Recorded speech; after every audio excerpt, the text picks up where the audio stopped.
बहुत समय पहले की बात है। राजस्थान के दूर दराज में एक छोटा सा गांव था। नाम था भानगढ़पुर। ये गांव जितना शांत दिखता था उतना ही डरावना था। सच इसके अंदर छिपा था।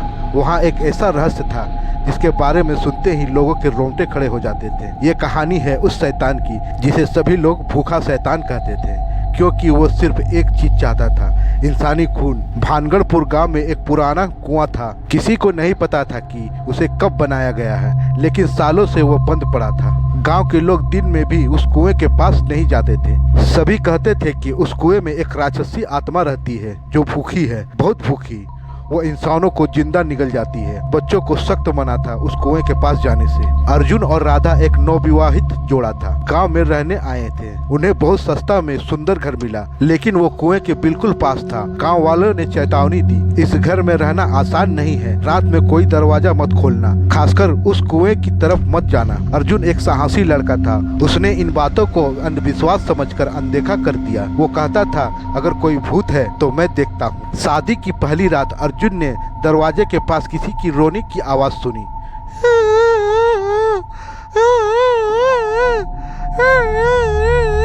बाहर झांक के देखा तो एक औरत सफेद साड़ी में, गीले बाल और चेहरा झुका हुआ, वो कुएं के पास बैठी थी और रो रही थी।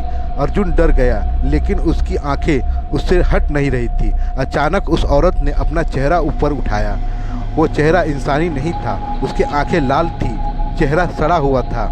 अर्जुन ने झट से दरवाजा बंद कर लिया और कांपता हुआ राधा के पास आया। राधा ने कहा, मैंने बोला था ना कुएं के पास मत जाना। अगली सुबह गांव में एक बच्चा लापता हो गया। उसकी मां का रो रो कर बुरा हाल था। सबने मिलकर खोजबीन शुरू की और जब किसी ने कुएं में झांका तो वहां एक खून से सना हुआ छोटा हाथ तैर रहा था। पूरे गांव में हाहाकार मच गया। अब तक सब समझ चुके थे, भूखा शैतान वापस आ गया। गांव के एक 90 साल की बुजुर्ग दादी गंगाबाई ने सबको बुलाया और सच्चाई बताई। 100 साल पहले एक अघोरी तांत्रिक ने इस गांव में काला जादू किया था। उसने एक नवजात बच्चे की बलि चढ़ाई थी ताकि अमर हो सके, लेकिन उस बच्चे की आत्मा तड़प उठी और राक्षस बन गई। पर वह मरा नहीं था, वो शैतान बन चुका था। भूखा शैतान हर 100 साल में वो जागता है, इंसानों की खून की भूख के साथ। अर्जुन को चैन नहीं मिला। उसने ठान लिया कि वो इस रहस्य को सुलझाकर रहेगा। उसने गांव के मंदिर के पुजारी से प्राचीन मंत्र की किताब मांगी और एक रक्षा यंत्र लिया। वो अब तैयार था शैतान का सामना करने के लिए। अगली रात अर्जुन और उसके दोस्तों ने मसालों और मंत्रों की किताब के साथ कुएं के पास पहुंचे। हवा में अजीब सी गंध थी, पेड़ हिल रहे थे और रात बिल्कुल शांत थी। अचानक कुएं में से एक खतरनाक गुर्राने की आवाज आई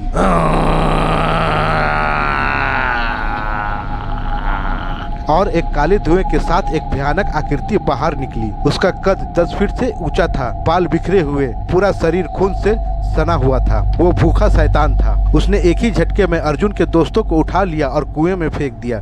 तीसरी दोस्त की गर्दन मरोड़ दी। अर्जुन और उसका आखिरी दोस्त मंत्र पढ़ने लगे। शैतान तड़पने लगा, लेकिन फिर और उग्र हो गया। तभी राधा वहां आ गई। उसने आखिरी मंत्र पढ़ा और एक चमकता हुआ यंत्र कुएं में फेंक दिया। शैतान गुस्से से चिल्लाया, अब तुम सब मुझे नहीं रोक सकते, मैं भूखा हूँ। अर्जुन ने देखा कि शैतान को रोकने के लिए किसी को जीवन की बलिदान देना होगा।